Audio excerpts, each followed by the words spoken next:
iga qaado waanadani muhiimka jacaylka dhamaada markii horeba ma uusan ahayn jacaylku hadduu dhab yahay waa inuu weligiis jiraa ma ahan inuu isku bedelo xasuuso oo kaliya jacaylka dhabta ah oo nadiifka ah ma dhinto maqnaanshuhuna ma dilo wado xanibi kartana ma jirto booskiisana shay kale ma bedeli karo weligiis midka wax jecel ma yaqaano khiyaanadu waxay tahay weligiis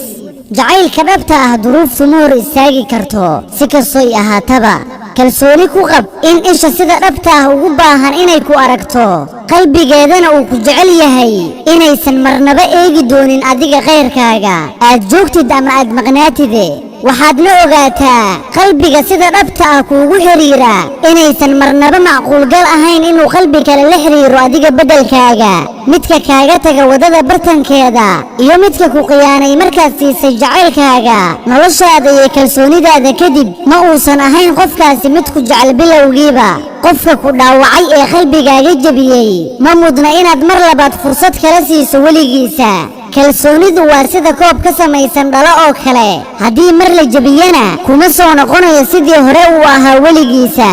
ha jabin qalbi ku jecel oo kuu baqa maxaa yeelay adigu ma ogid qalbigan aad jabisay inuu alla weyne subxaanahu wa tacaala uu jecel yahay